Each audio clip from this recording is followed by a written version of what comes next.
Bonjour et bienvenue dans cette série de podcasts qui a pour vocation de promouvoir une éducation plus respectueuse des besoins et du développement de l'enfant en transmettant des clés de compréhension de son fonctionnement. Je suis Magali Delarche, consultante en éducation et formatrice dans le domaine de la petite enfance. Au cours de mes années passées en tant que professionnelle petite enfance, je m'émerveillais quotidiennement des capacités innées du tout petit. Je me suis alors aperçue que nous, adultes, méconnaissions le monde de l'enfance et que de ce fait, les relations adulte-enfant pourraient être plus harmonieuses, plus apaisées dans nombre de situations. Les recherches en neurosciences affectives et sociales m'ont confirmé cet éclairage et ont été dès lors l'une des bases de ma pédagogie. L'importance du jeu pour l'enfant n'est plus à démontrer aujourd'hui. C'est pourquoi ce podcast s'axe principalement sur la notion de jeu libre qui a fait l'objet de nombreuses études. Le jeu est un comportement humain universel, inscrit dans notre nature profonde, et également très répandu chez les animaux. À tout âge, c'est un important bâtisseur du cerveau car il nous pousse à explorer nos possibilités et à apprendre grâce au plaisir qu'il génère. J'entends par jeu libre le jeu sans règles ni objectif précis, en dehors de toute intervention de l'adulte s'il n'est pas invité par l'enfant. Il s'agit d'un jeu sans contrainte, qui favorise alors l'imagination, la créativité, le développement social, émotionnel et intellectuel de l'enfant. Autrement dit, il permet de savoir vivre avec les autres, de s'adapter à un environnement changeant, d'affronter le stress et de résoudre des problèmes. Par ce jeu, l'enfant va appréhender la réalité pour surmonter ses angoisses. En se créant un monde imaginaire, les jeunes enfants vont apprendre à résoudre des difficultés et à se détendre car il y aura une diminution significative du stress.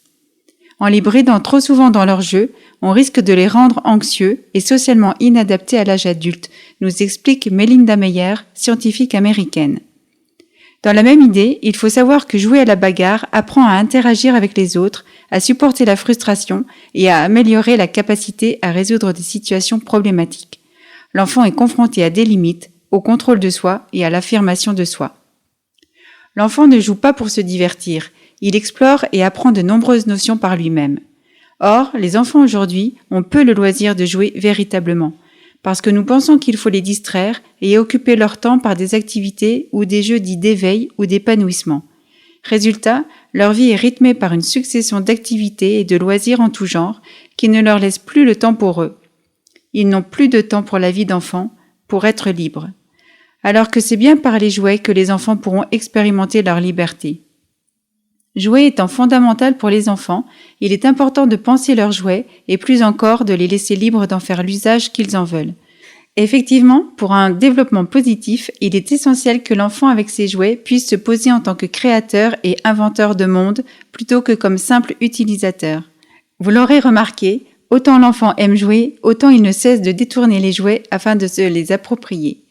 Le jouet participe à deux dimensions, une individuelle où l'enfant explore sa propre liberté et une collective à travers l'assimilation des codes collectifs. Roland Barthes, philosophe, préconisait en 2018 dans son ouvrage sur le jouet d'offrir des jouets qui offrent aux enfants l'envie d'inventer le monde à venir plutôt que de reproduire le monde actuel. La dimension d'ouverture et d'imagination doit demeurer fondamentale.